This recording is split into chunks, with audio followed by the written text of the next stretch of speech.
इतने कुंदरू लगेंगे कि आप बांट कर भी थक जाओगे और हार्वेस्टिंग कर कर के भी थक जाओगे। आज हम आपको कुंदरू के बारे में वो सब कुछ बताने वाले हैं कि इतने सारे फ्रूट्स कैसे ले सकते हैं, कुंदरू की बेल को कैसे लगाया जाता है, कैसे केयर करनी चाहिए, इसे वाटरिंग कैसे करनी है, धूप कितनी चाहिए, ये सब कुछ हम आपको इस वीडियो में बताने वाले हैं। हेलो फ्रेंड्स, नमस्कार, वेलकम टू सुप्रियास किचन गार्डन।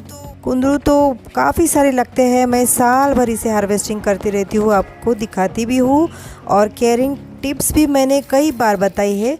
लेकिन क्योंकि हमारे जो नए नए व्यूवर्स हैं उनको भी कुंदरू के बारे में सब कुछ पता होना चाहिए, क्योंकि हमारे गार्डन में ये कुंदरू की हार्वेस्टिंग तो हमेशा आती ही रहती है और इस पर मैं कुंदरू पर जो कुछ टिप्स, केयरिंग टिप्स मैं हमेशा बताती ही रहती हूँ। ये देखिए, गुच्छों में लगते हैं। इसे अगर अच्छे से खाद हम टाइम टू टाइम देते हैं ना, तो बस इसे खाद और पानी और धूप इतना ही चाहिए। इस पर कीट बहुत कम, ना के बराबर लगते हैं। इस पर कोई भी मैं कीटनाशक का स्प्रे करती नहीं हूँ। वैसे तो मैं ऑर्गेनिक पेस्टिसाइड का ही यूज़ करती हूँ, जो मैं अपने घर में बनाती हूँ उसी का मैं यूज़ करती हूँ, लेकिन इस पर बहुत कम कीट लगते हैं। आपको हमेशा मैं ये कुंदरू की बेल जब भी दिखाती हूँ ना, तो आपको ये फ्रेश ही बेल दिखती होंगी। तो सबसे पहले बात करते हैं इसे मिट्टी कैसी चाहिए। देखिए, जब हम मिट्टी हेल्दी बनाते हैं ना, तो हमारा जो प्लांट हम उसमें लगाते हैं वो भी हेल्दी रहता है और उसमें फ्रूटिंग भी अच्छी होती है। हेल्दी का मतलब है अच्छी खाद, हल्की, भुरभुरी और कीटाणु रहित हमारी मिट्टी होनी चाहिए, तभी हमारे प्लांट्स अच्छे से उसमें बढ़ते हैं। तो मिट्टी, अगर आप इसे गमले में लगा रहे हो तो ये बेल वाली सब्जियां है, तो इसे हमें बड़ा गमला देना चाहिए, जैसे कि 14 इंची गमला। उससे ज़्यादा बड़ा भी अगर रहा तो बहुत अच्छा रहता है। जैसे कि जो हम ड्रम, आधा कटा हुआ ड्रम होता है, अगर उसमें लगाते हैं तो बहुत अच्छी मिट्टी उसमें बैठती है। रूट्स को, बेलों के रूट्स को फैलने के लिए काफ़ी सारी जगह मिलती है, तो बेल भी अच्छे से ग्रोथ करेगी और फुटिंग भी अच्छे से होगी। तो बेलों वाली सब्जियों को है ना, बड़ा गमला ही देना चाहिए। छोटे गमले में अच्छी ईल्ड नहीं आती है, बेलें भी अच्छे से बढ़ती नहीं है। ये देखिए फ्रेंड्स, ये अंदर अंदर छिपे हुए रहते हैं, हमें इस तरह से देखना पड़ता है, तो ढूंढ ढूंढ कर इसे निकालना पड़ता है। अगर हम इस बेल को ऊपर से ऐसे छत की तरह चढ़ाते ना, तो हमें कुंदरू सारे के सारे दिख जाते नीचे लटके हुए, लेकिन हमें फिर वो बहुत जगह लेता और बहुत छाया भी हो जाती है नीचे। इसलिए फिर हमने ऐसे इतनी ही बेल रखी है। देखिए, इतनी ही बेल में इतने सारे लगते हैं। अगर हम बेल को बहुत ज़्यादा बढ़ाते तो कितने लगते, फिर तो हम हार्वेस्ट भी नहीं कर पाते थे। इसलिए हमने बेल को थोड़ा छोटा ही रखा है। तो मिट्टी बनाते समय हमें 50% अगर हम मिट्टी लेते हैं तो 40% हम उसमें खाद ऐड करते हैं और 10% कोकोपीट। कोकोपीट इसलिए कि कोकोपीट मॉइस्चर को होल्ड करके रखता है। समर सीज़न में कोकोपीट बहुत अच्छा काम करता है। ये देखिए फ्रेंड्स, यहाँ पर हमारा बनाना पक चुका है, ये भी हम हार्वेस्ट करेंगे जल्दी ही। और थोड़ी सी नीम खली, अगर नीम खली आपके पास नहीं है तो थोड़ी सी हल्दी आप डाल सकते हो। हल्दी और नीम खली फंगस को लगने नहीं देते हैं मिट्टी में, अच्छी मिट्टी हेल्दी बनी रहती है, कीट वगैरह नहीं लगते हैं। गमले में पानी ज़्यादा ठहरा ना रहे ऐसी मिट्टी आपको बनानी चाहिए, यानी कि भुरभुरी मिट्टी होनी चाहिए। और ड्रेनेज होल अच्छे से चेक कर लेना है।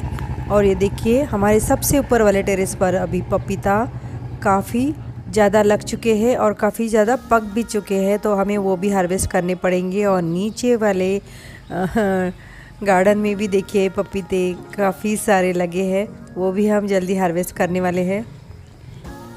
और फ़िलहाल तो हमारे गार्डन में आम की हार्वेस्टिंग चल रही है। हम मिट्टी को मॉइस्ट रख सके इतना ही हमें पानी देना है, ओवर वाटरिंग हमें नहीं करना है। और इस बेल को धूप अच्छी 5-6 घंटे की धूप चाहिए, तो धूप के बगैर तो ये फ्रूटिंग नहीं करने वाली है। अगर आपके टेरेस पर अच्छी धूप आती है तो आप ये बेल ज़रूर लगाएं। नीचे में भी लगा सकते हो। अगर नीचे में ग्राउंड में अगर आप लगाते हो तो इसे बहुत ही ज़ीरो मेंटेनेंस है, बहुत ज़्यादा खाद भी नहीं देनी पड़ती है। ज़मीन में इसकी रूट्स काफ़ी ज़्यादा दूर दूर तक फैलते हैं, तो इसलिए इसे ये खाद कहीं से भी ले लेती है। ये देखिए फ्रेंड्स, इतनी सारी हार्वेस्टिंग हमने आज ली है। हम हमारे गार्डन में आपको बताते रहते हैं कुंदरू की बेल को किस तरह से लगाना चाहिए, उसकी केयर कैसी करनी चाहिए, और वो सब कुछ हम आपको बताते रहते हैं हमेशा।